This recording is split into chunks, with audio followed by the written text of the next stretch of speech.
بسم الله الرحمن الرحيم ومكروا ومكر الله والله خير الماكرين وقال سبحانه وتعالى ولا تكونوا كالذين خرجوا من ديارهم بطرا ورئاء الناس ويصدون عن سبيل الله والله بما يعملون محيط। আজকে যে প্রসঙ্গটি সামনে আসছে, আমাদের অনেক সাথী ভাইরা কল দিচ্ছেন, জানতে চাচ্ছেন যে মিডিয়া মারফত ওনারা জানতে পারলেন আগামী 15 তারিখ শুক্রবার নিজামুদ্দিন অনুসারী অর্থাৎ মূলধারা দাওয়াত ও তাবলীগের সাথীদের হাতে কাকরাইল মার্কাজ হস্তান্তর করার কথা। কিন্তু আমাদের ভাইয়েরা যারা নিজামুদ্দিনকে মানছেন না বা দাওয়াত ও তাবলীগের নামে নিজস্ব উচ্ছৃঙ্খল এবং উগ্র কিছু মতবাদ লালন করছেন, তারা নাকি এবার সিদ্ধান্ত নিয়েছেন কাকরাইল মার্কাজ আমাদের হাতে ছাড়বেন না এবং যে কোনো মূল্যে ঢাকার বিভিন্ন মাদ্রাসা এবং বিভিন্ন জেলার সাথীদের মাধ্যমে মার্কাজকে তারা দখলে রাখবেন। তো সবাই জানতে চাচ্ছেন এই ক্ষেত্রে আমাদের করণীয় কি। তো আমি সারা বাংলাদেশে আমাদের যত কার্যক্রম চালু আছে, জোর ইস্তেমা, যা বাধার মুখেও সফলভাবে আল্লাহ সুবহানাহু ওয়া তাআলা তার কুদরতের দ্বারা করিয়ে নিচ্ছেন, ঠিক সেভাবে আল্লাহ সুবহানাহু ওয়া তাআলা এই মেহনত এবং মেহনতের মার্কাজকে হেফাজত করবেন ইনশাআল্লাহ।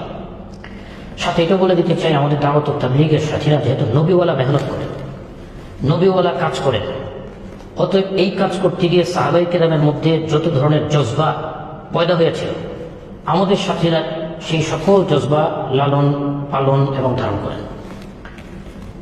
বাংলাদেশের লক্ষাধিক সাথী এমন রয়েছেন যারা হযরত আবু বকর সিদ্দিক রাদিয়াল্লাহু আনহু সেই জজবা আয়ানকুসুদ্দীন ওয়া আনা হাই, আল্লাহর দ্বীন ভুলণ্ঠিত হবে আর আমি বেঁচে থাকবো, এটা হতে পারে না।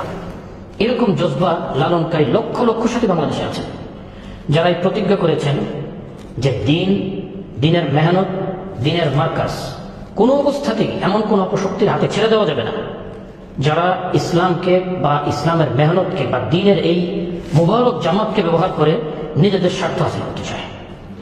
তাই এই ব্যাপারে আমাদের মুরব্বিয়ানে কেরাম 3টা সিদ্ধান্ত গ্রহণ করেছে।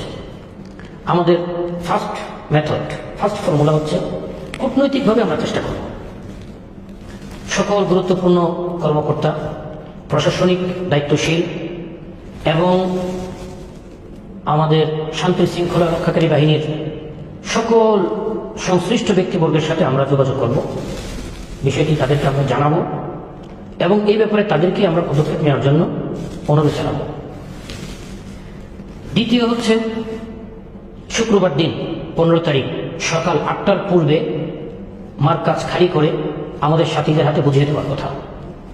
যদি কাকরাইল মার্কাজ মসজিদ 8টার আগে খালি না হয়, 8টা 1 মিনিটে আমাদের পুরো ঢাকা শহরের জিম্মাদার সাথী সাধারণ সাথীদেরকে নিয়ে মার্কাজের মধ্যে প্রবেশ করবেন।